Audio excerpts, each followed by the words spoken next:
बिस्मिल्लाहिर्रहमानिर्रहीम अस्सलाम वालेकुम रहमतुल्लाहि व बरकातुहू। उम्मीद और दुआ है कि इंशाल्लाह आप खैर वाफियत से होंगे।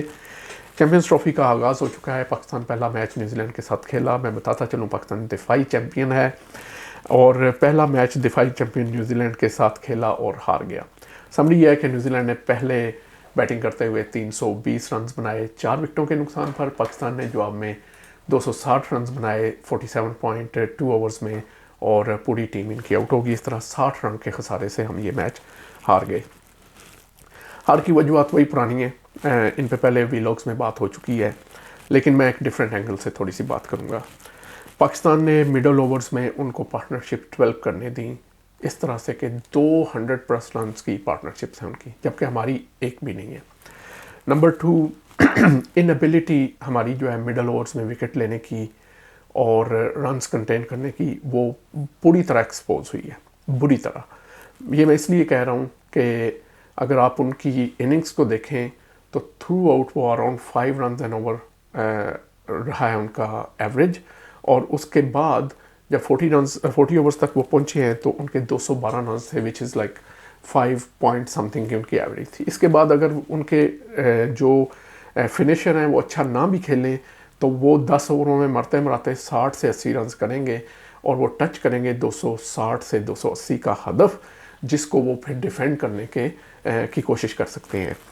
तो लेकिन यहाँ पे केस ये है कि जब पाकिस्तान के ख़िलाफ़ वो आते हैं, चाहे वो हों या रिसेंट टाइम में साउथ अफ्रीका की टीम हो, हेनरी क्लासन और ग्लेन फिलिप्स ने हमें ना सिर्फ मारा है बल्कि हम उनसे आखिरी 10 ओवर में ज़्यादा विकेट्स भी हम नहीं ले सके।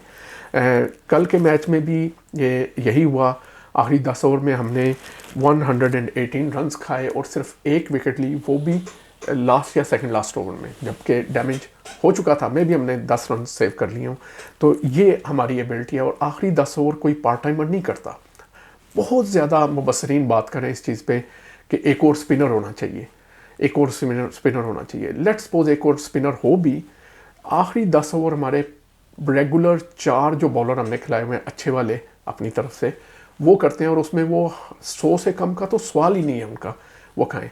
तो क्या फ़ायदा 40 में 200 खाने का जब एंड पे 80 के बजाय हमने 100, 120 या 140 रन खाने। 10-10 रन नहीं, 15 से 20 रन पर ओवर दे रहे हैं। और कौन सा बॉलर होता है जो 140 की स्पीड पे बॉल करके अपने सर के ऊपर से छक्का खाता है, लेकिन हम ये खाते हैं। तो ये हमारी जो है ना एक बिलो पार परफॉर्मेंस है विद द बॉल। उसके बाद आप on a day of course 300+ chase कर लेंगे, लेकिन every day is not a Friday या संडे।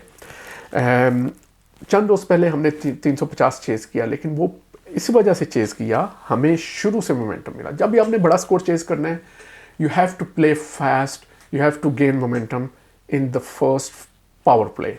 उसमें हमने 10 ओवर में 87 रन या 91 रन किए, हमारे 3 आउट थे ऑल दो, लेकिन 2 काम उससे हुए। एक तो आपने उनके प्रीमियर बॉलर्स को फेंटा लगा लिया, मोमेंटम आपकी तरफ है।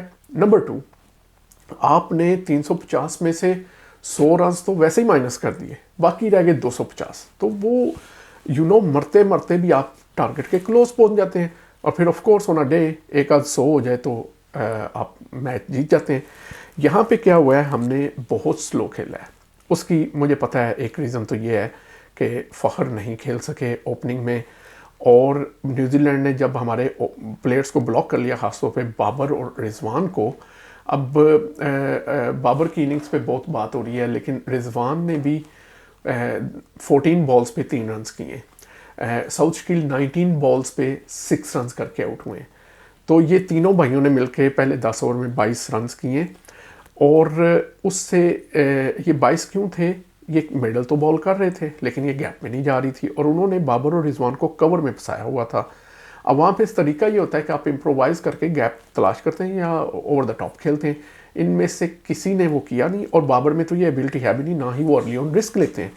अगर फ़खर होते तो वो अपना कुल्हाड़ा जो वो चलाते हैं वो चलाते, आइदर आउट होते या मोमेंटम शिफ्ट होता, बॉलर्स को फोर्स करते वो लाइन लेंथ चेंज करने पे। इस तरह होती है पार्टनरशिप में बैटिंग।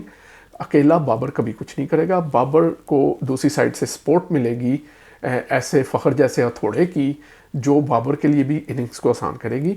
इसी तरह अकेला फ़खर भी कुछ नहीं करेगा, उसके साथ कोई इमामुल हक या बाबर जैसा बंदा होगा कि जब फ़खर फंस जाता है तो वो स्ट्राइक रोटेट कर सके। तो ये वाला जो काम जो पार्टनरशिप में खेलने वाला है, ये वाला कल नहीं था, बल्कि दो लोग, एक ही कमज़ोरी उनकी कि वो उन्होंने अपनी रिस्ट को ट्विस्ट करके तो स्क्वायर लेग के ऊपर या कवर के ऊपर से नहीं खेलना था, नहीं खेला, इसलिए हमने 10 ओवर ज़ाया कर दिए। इस सारे के बावजूद मैं कहता हूँ कि 40 ओवर के बाद उनके 212 रन थे, हमारे 200 थे। फ़र्क सिर्फ ये था कि हमारी 7 विकेटें गिर चुकी थी। यकीन करें कि ये 118 रन उन्होंने 10 ओवर में किए, हम भी कर सकते हैं ऑन अ डे, लेकिन हमारे खिलाफ तो ये हर रोज़ हो रहे हैं। तो असल रूट काज जो है वो, उसको कोई भी बंदा उस पर बात नहीं कर रहा था कि हमारी डेथ बॉलिंग नील है। जो भी बात करता है वो पूरा कल से सोशल मीडिया पे बैटिंग पे बात हो रही है। ऑफ कोर्स बुरा खेले हम बैटिंग में, लेकिन उसमें भी हाईलाइट करते हैं हम अपने प्रीमियर बैटर को। डेफिनेटली इसको अच्छा खेलना चाहिए था, उसकी इनिंग्स कहीं भी नहीं जा रही थी। 90 बॉल्स पे 64 रन्स, कोई इनिंग्स नहीं है 320 चेस करते हुए। लेकिन साउथ शकील क्या कर रहे हैं पिछले 3 मैचेस से, ठीक है। तैयब ताहिर चलें, वो प्रेशर में आए, उन्होंने खेलने की कोशिश की, टपा नहीं सके। ओवरऑल मतलब हम उनके अराउंड क्या करें, रिजवान कल क्या करके गए, ठीक है। तो ये अगर इनमें से कोई एक भी top of the order 4 run कर लेता तो फिर ये जस्टिफाइबल था कि हम उस बैट्समैन पे भी बात करें जिसने स्लो खेला है लेकिन खेला है। डिस्पाइट दैट, मैं आपको बताऊं, जब बाबर आउट हुए हैं, उनके साथ शायद उसको खुश दिल खेल रहे थे। पाकिस्तान को 160 या 70 रन, 68 रन चाहिए थे 97 बॉल्स पे। ये बड़ा ही चेजेबल टारगेट है। अगर 2 बैट्समैन वहाँ पे 50 से 80 रन की पार्टनरशिप लगा जाते और उसके बाद फिर टेल आके टल्ले टुल्ले मार के, तो आप करीब कहीं पहुँच जाते। लेकिन हम वहाँ पे, हमारी अगेन बैड लक ये थी कि हम उसको इम्प्रोवाइज नहीं कर सकते। उसके ऊपर हम वो जो 90 बॉल्स पे 64 खेले हुए थे, हम उसके ऊपर बिल्ड नहीं कर सके। तो वी नीड टू, अगर मतलब ऑन अनदर डे बाबर जो है इसी 90 पे 64 की बजाय 110 बॉल पे 90 किए होते तो वो एक बड़ी फ्रूटफुल इनिंग होती। तो बहुत सारी चीज़ें हैं जो जिन्होंने रोल यहाँ पे प्ले किया है।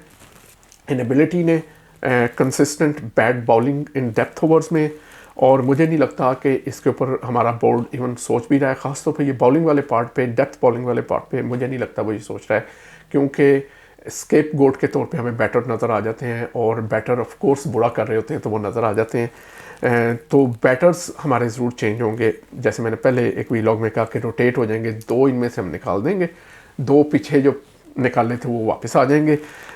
लेकिन बॉलर्स को मेरा ख्याल है कि दे आर अनटचेबल्स, उनको कोई टच नहीं करेगा। 100 बहाने हैं उसके हमारे पास, और ये कहानी चलती रहेगी।